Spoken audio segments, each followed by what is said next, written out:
قل لا اسألکم علیہ اجرا الا المودۃ فی القربى۔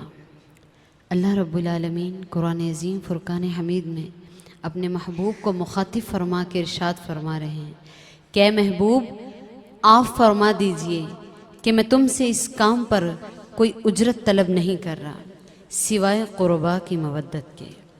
اب یہاں قل کا صیغہ بتا رہا ہے بات خدا کی ہے، زبان مصطفیٰ کی ہے، الفاظ تو محب کے ہیں پر تاثیر محبوب کی ہے۔ اللہ رب العالمین اپنی بات اپنے محبوب کی زبان سے کہلوا رہے ہیں کہ اے محبوب انہیں فرما دیجئے، اور کم کا صیغہ بتا رہا ہے یہ واحد کے لیے نہیں ہے، یہ تثنیہ کے لیے نہیں ہے، بلکہ یہ جمع کے لیے ہے۔ قیامت تک میرے آقا کا کلمہ پڑھ کر دائرہ اسلام میں داخل ہونے والوں کو مخاطب فرمایا جا رہا ہے کہ لا اسألکم، میں تم سب سے اس کام پر کوئی معاوضہ، کوئی تنخواہ، کوئی اجرت، کوئی تاوان طلب نہیں کر رہا۔ اب دیکھنا یہ ہے لفظ ہے علیہ، اس کام پر یہ علیہ سے مراد کیا ہے؟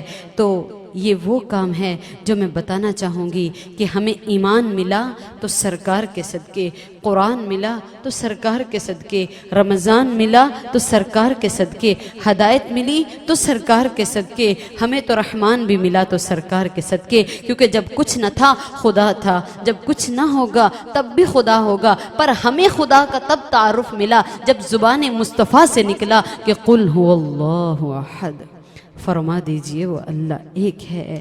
یعنی یہ بتایا جا رہا ہے تمہیں ایمان، تمہیں قرآن، رمضان، ہدایت، حتیٰ کہ رحمان دے کر میں تم سے بدلے میں طلب کچھ نہیں کر رہا، میں تم سے مانگ کچھ نہیں رہا سوائے قربا کی مودت کے، اور وہ بھی میں نہیں، میرا رب حکم دے رہا ہے کہ محبوب ان سے فرما دیجئے، کیونکہ سابقہ انبیاء کرام جب اپنی دعوت دین کی تبلیغ پوری کر چکتے تو لوگوں کو یہ کہتے لا اسألکم علیہ اجرا ان اجریہ الا علی اللہ، میں تم سے کوئی اجرت طلب نہیں کر رہا، میری اجرت اللہ کے پاس ہے، کیونکہ تب ابھی نبوت کا دروازہ بند نہ ہوا تھا، تو اللہ رب العالمین نے ان کی اجرت کو اپنے ذمہ رکھ لیا، لیکن پتہ تھا قصر نبوت کی آخری اینٹ محمد مصطفیٰ صلی اللہ علیہ وآلہ وسلم ہے، اب کوئی اور نبی آنے کی گنجائش نہیں ہے۔ میرے آقا صلی اللہ علیہ وسلم نے خود فرمایا انا خاتم النبیین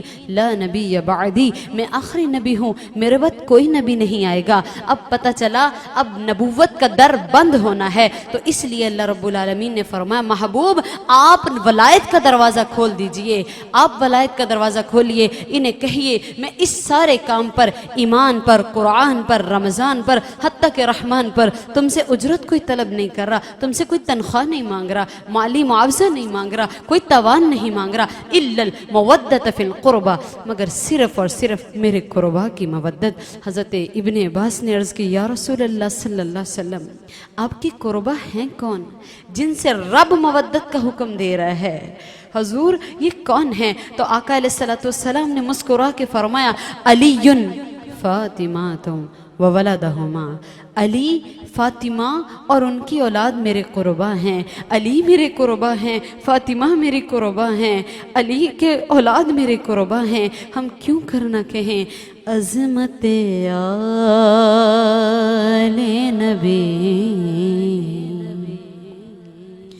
بھول نہ جانا لوگوں، عظمت آل نبی بھول نہ جانا لوگوں، عظمت آل نبی بھول نہ جانا لوگوں، درد اولاد علی بھول نہ جانا لوگوں، درد اولاد علی بھول نہ جانا لوگوں۔ میرے آقا نے فرمایا میرے قربا میں علی ہیں، فاطمہ ہیں اور ان کی اولاد ہیں۔ اب ان سے محبت کا حکم نہیں ہے. میں محبت اور مودت میں فرق بتانا چاہتی ہوں. رب نے ان سے محبت کا حکم نہیں دیا بلکہ مودت کا حکم دیا جا رہا ہے. اگر میں دو لفظوں میں محبت اور مودت میں فرق بتانا چاہوں تو فرق یہ ہے، دو محبت کرنے والے بچھڑ جائیں تو بچ جاتے ہیں، مگر مودت والے بچھڑیں تو بچ نہیں سکتے، کیونکہ محبت وہ ہے جو ہمیں اپنے والدین سے ہے، محبت وہ ہے جو ہمیں اپنی اولاد سے ہے، محبت وہ ہے جو ہمیں اپنے گھر بار اپنے عزیز و اقارب سے ہے، محبت وہ ہے جو ہمیں اپنے مال و دولت سے ہے. اب دیکھنا یہ ہے کسی کے والدین فوت ہو جائیں تو اسے دکھ تو ہوگا لیکن مرنے نہیں لگا. اسی طرح اگر کسی کی اولاد مر جائے یا بچھڑ جائے اس کو دکھ تو ہوگا پر موت نہیں. اسی طرح مال میں اگر نقصان ہو جائے دکھ تو ہوگا پر موت نہیں. لیکن کبھی مچھلی کو پانی سے جدا کر کے دیکھو تو چند لمحے بھی گزار نہ سکے گی، کیونکہ مچھلی کو پانی سے محبت نہیں ہے، مچھلی کو پانی سے مودت ہے. بتانے کا مقصد یہ ہے جتنا مچھلی کو زندہ رہنے کے لیے پانی کی ضرورت ہے، جتنا ہمیں زندہ رہنے کے لیے سانس کی ضرورت ہے، اسی طرح ہمارے ایمان کی تکمیل کے لیے اہل بیت کی قربا کی محبت نہیں بلکہ مودت ضروری ہے. نبی کریم صلی اللہ علیہ وسلم نے فرمایا سن لو میں تم میں دو چیزیں چھوڑے جا رہا ہوں، سن لو میں تم میں دو چیزیں چھوڑے جا رہا ہوں، ایک قرآن ہے اور ایک اہل بیت ہیں. بتانا یہ چاہوں گی قرآن تو ایک تحریر ہے، اس کی تفسیر اہل بیت ہیں. قرآن ایک راستہ ہے، رہبر اہل بیت ہیں. قرآن ایک نقشہ ہے، اس نقشے کو سمجھانے والے اہل بیت ہیں.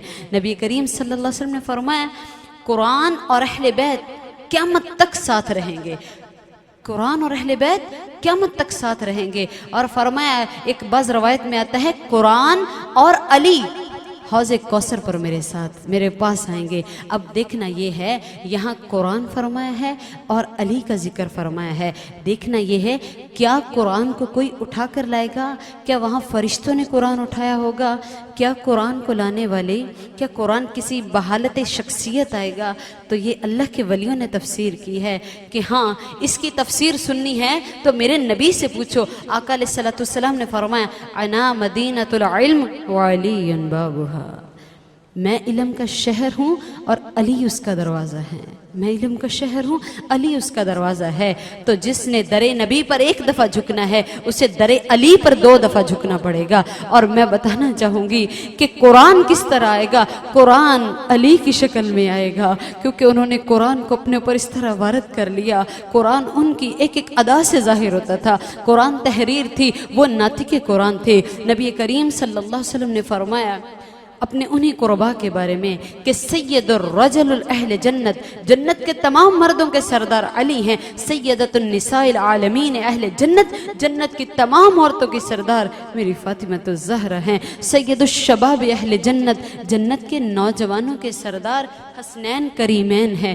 نبی کریم صلی اللہ علیہ وآلہ وسلم کے گھر کے ان شہزادوں کے بارے میں فرمایا، میرے آقا نے فرمایا مجھے ان سے جنت کی خوشبو آتی ہے، مجھے ان سے جنت کی خوشبو آتی ہے. اور مسلم شریف کی روایت ہے، میں ان قربا کا تذکرہ کرتے ہوئے اگر مکمل طور پہ ان کی شان کما حق کا ہو بیان کرنی ہو تو اس طرح کے ہزاروں بیان بھی ناکافی ہیں. لیکن بتانا چاہوں گی مسلم شریف کی روایت ہے، روایت کرنے والے علی المرتضیٰ شیر خدا کرم اللہ وجہ الکریم ہیں کہ اللہ رب العالمین اعلان فرمائیں گے اے اہل محشر نظروں کو نیچے کر لو، اے اہل محشر اپنی نظروں کو جھکا لے. یہاں قابل غور بات یہ ہے جو کتابوں سے دیکھا ہے، جو حدیث کی کتابوں میں دیکھا ہے کہ ہر کام کے اعلان کے لیے فرشتوں کی ڈیوٹیاں لگائی جائیں گی، فرشتے اعلان کریں گے. لیکن یہاں الفاظ کچھ اور ہیں. یہ مسلم شریف کی روایت ہے، فرمایا اعلان کرنے والا بھی رب خود ہوگا. اللہ رب العالمین فرمائیں گے اہل محشر نظریں نیچی کر لو. اب یہاں لفظ پر غور کریں،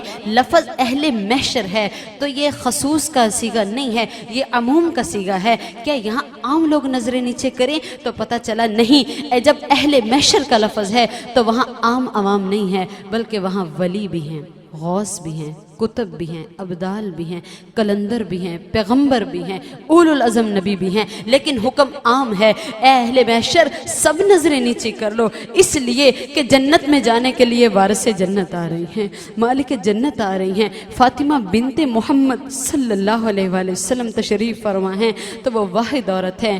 قرآن میں اللہ فرما رہے ہیں اللہ یتوفی الانفس حین موتہا، وہ اللہ ہے جس نے اس کے روح کو قبض کیا ہے۔ اب دیکھنا یہ ہے روح کو قبض کرنا تو اسرائیل کا کام ہے، تو پھر یہ ہا کا صیغہ حین موتہا یہ واحد مؤنث کے لیے ہے۔ پتہ چلا پوری دنیا میں کوئی ایک خاتون ایسی ہوئی ہیں، پوری دنیا میں کوئی ایک عورت ایسی ہوئی ہیں جن کی روح کو لینے کے لیے، جن کی روح قبض کرنے کے لیے اسرائیل کو بھیجا نہیں گیا، کیونکہ ان کا تو اسرائیل سے بھی پردہ تھا۔ رب العالمین نے ان کے پردے کو اتنی اہمیت دی کہ 3 دن تک اسرائیل بھی دروازے کے باہر کھڑے ہو کر انتظار کرے کہ سیدہ کائنات کے پردے کا احترام ہے، سیدہ کائنات گھر میں موجود ہے، تو دروازہ کھٹکھٹائے بغیر اجازت کے اسرائیل بھی نہیں آ سکتے۔ تو اللہ رب العالمین نے فرمایا اللہ یتوفی الانفس حین موتہا، تو پتہ چلا وہ ایک واحد مؤنث کون تھی؟ وہ سیدہ کائنات تھی، جن کے بارے میں عاشق رسول کہتے ہیں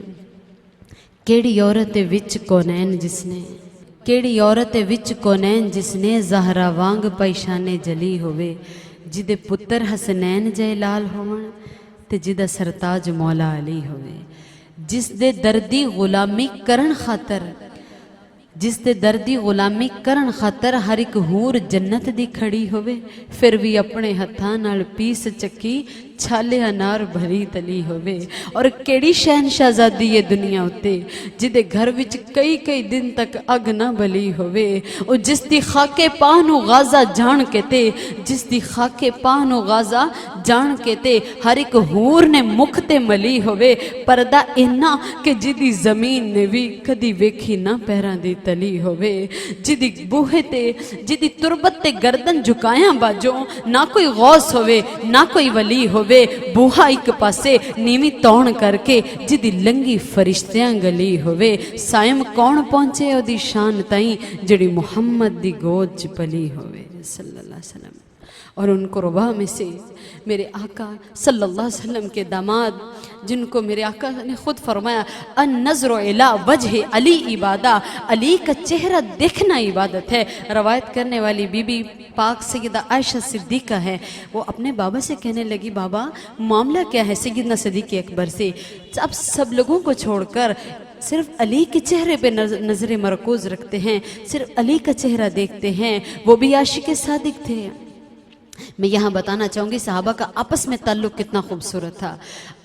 اگر دل میں کوئی بات ہوتی تو باپ اور بیٹی کے درمیان کی باتیں چھپا جاتی، تو باپ نے کہا بیٹی ہم نے اپنے آقا و مولا نبی کریم صلی اللہ علیہ وسلم سے سنا ہے کہ علی کا چہرہ دیکھنا عبادت ہے، النظر الی وجہ علی عبادہ، علی کا چہرہ دیکھنا عبادت ہے۔ اور کہنے لگی اگر کسی نے علی کو دیکھا نہ ہو تو فرمایا حب علی عبادہ، علی سے حب رکھنا، علی سے محبت کرنا بھی عبادت ہے، ذکر علی عبادہ، علی کا ذکر کرنا عبادت ہے، علی سے محبت کرنا عبادت ہے، علی کو دیکھنا عبادت ہے۔ اور کس درجہ پر حد درجہ بتا دیا، فرمایا علی کی محبت میں، قربا کی محبت میں، جس کی آنکھ سے اتنا چھوٹا آنسو جو مکھی کے سر جتنا ہو، اگر کسی کے آنکھ کے کونے کو تر کر گیا، نم کر گیا، تو وہ ایک آنسو جہنم کی بھڑکتی ہوئی آگ کو ٹھنڈا کر دے گا۔ پھر کیوں نہ کہیں علی سے پیار کرتے ہیں تیرا احسان ہے مولا، علی سے پیار کرتے ہیں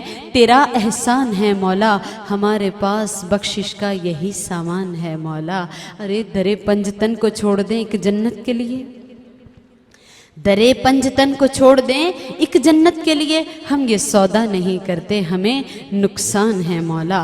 نبی کریم صلی اللہ علیہ وسلم نے اپنے شہزادوں کے بارے میں فرمایا یہ میرے وہ شہزادے ہیں جو جنت کے تمام نوجوانوں کے سردار ہیں۔ اور دیکھنا یہ ہے آقا علیہ السلام کو واقعہ کرب و بلا کا بھی سارا علم تھا، لیکن جب آ کر اس واقعے کے بابت بتایا گیا تو میرے نبی علیہ السلام نے یوں نہیں فرمایا کہ اے اللہ میرے حسین کو وہاں جانے سے روک لینا، اللہ میرے حسین کو کرب و بلا میں نہ بھیجنا۔ اب دیکھنا یہ ہے جب اپنی اولاد کے امتحان ہوں تو والدین یہ نہیں کہتے کہ اللہ ان کے امتحان ہی نہ ہوں، بلکہ کہتے اللہ امتحان ہوں لیکن ہمارے بچے کامیاب ہوں۔ یہی میرے آقا نے فرمایا اللہم آت الحسین صبرا وعجرا وثبت قدمی علی صراط مستقیم۔ اللہ میرے حسین کو اس امتحان میں صبر دینا، اجر دینا اور ثابت قدمی ادا کرنا، کیونکہ ممکن نہیں کسی سے عداوت حسین کی، ممکن نہیں کسی سے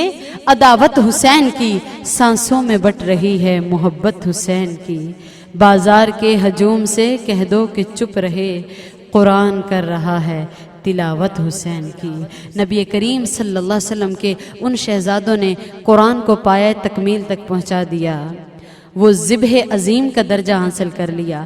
مالک کریم سے دعا ہے کہ صحیح معنوں میں ان کی سنتوں پر، ان کی حیات طیبہ پر عمل کرنے کی توفیق عطا فرمائے، آمین بجاہ النبی الکریم صلی اللہ علیہ حبیبہ صلی اللہ تعالی علیہ وآلہ وسلم۔